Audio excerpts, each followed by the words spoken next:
जैसा कि आप सब जानते हैं कि जो आवेश होता है वो दो प्रकार का होता है, पॉजिटिव चार्ज एंड नेगेटिव यानी धनावेश और ऋणावेश। अब क्या होता है कि आवेश उत्पन्न कैसे होता है, जब किन्हीं दो पदार्थों को आपस में रगड़ते हैं तो एक पर धनावेश उत्पन्न हो जाता है और एक पर ऋणावेश हो जाता है।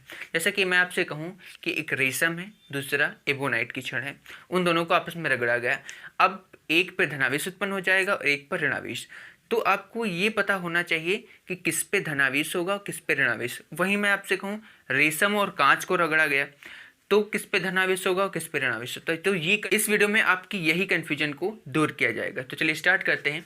यहाँ पे मैंने एक लिस्ट तैयार की है, उस लिस्ट के अकॉर्डिंग जो पहले नंबर पे आएगा उस पे पॉजिटिव चार्ज होगा, जो उस लिस्ट के अकॉर्डिंग दूसरे पोजिशन पे आएगा उस पर क्या होगा, नेगेटिव चार्ज। यानी दूसरा पोजिशन ये नहीं कि ये फ्लैनेल, दूसरा पोजिशन नहीं, जो दो चीज़ें हम लेंगे, ऐसे मान लीजिए रेशम लिया फिर कांच लिया, तो उसमें से जो इस लिस्ट में पहले, अगर कांच पहले आता है तो कांच पे पॉजिटिव चार्ज, रेशम अगर बाद में आता है तो रेशम पे नेगेटिव चार्ज आएगा। ऐसे मान लीजिए रेशम लिया, एबोनाइट लिया, अब रेशम और एबोनाइट में जो पहले आएगा उस पर पॉजिटिव चार्ज होगा और जो बाद में आएगा उस पर नेगेटिव चार्ज होगा। तो चलिए यहाँ पे कुछ क्वेश्चंस भी हमने लिए हैं, उन क्वेश्चन को भी करेंगे।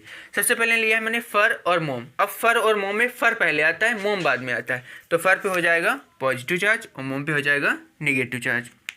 फिर यहाँ पे एबोनाइट और लकड़ी में, अब देखो लकड़ी यहाँ पे है, एबोनाइट हमारा यहाँ पे है। अब लकड़ी पे कौन सा आएगा, पॉजिटिव चार्ज, क्योंकि लकड़ी पहले आती है इस लिस्ट में और एबोनाइट आता है बाद में। फिर एबोनाइट और रबर में, एबोनाइट देखो लास्ट में है और रबर इससे क्या है, पहले है, तो एबोनाइट पे माइनस और रबर पे क्या हो जाएगा, पॉजिटिव चार्ज। फिर फर और एबोनाइट, ये सब ज़्यादातर पूछे जाते हैं कि फर और एबोनाइट में किस पे धनावेश होगा और किस पे ऋणावेश होगा। तो जो फर इस लिस्ट में पहले आता है तो फर पे होगा पॉजिटिव चार्ज और एबोनाइट पे होगा नेगेटिव चार्ज। फिर यहाँ पे रेशम और कांच का भी ज़्यादातर पूछा जाता है। तो रेशम देखिए लिस्ट में रेशम कहाँ पे, यहाँ पे है, और कांच यहाँ पे है। कांच हमारी यहाँ पे है, तो कांच पे है पॉजिटिव चार्ज क्योंकि कांच रेशम से पहले आ रही है और रेशम बाद में आ रही है। फिर यही रेजिन और अंबर को पूछा गया है।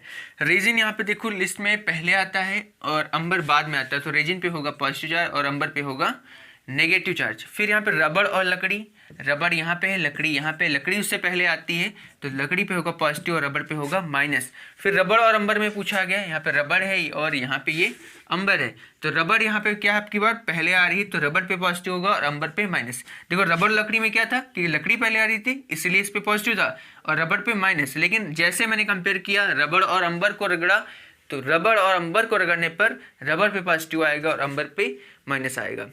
आई होप आप लोगों को ये वीडियो पसंद आया होगा। अगर आपको ये वीडियो पसंद आया है तो प्लीज़ लाइक करें और ज़्यादा से ज़्यादा अपने मित्रों को शेयर करें।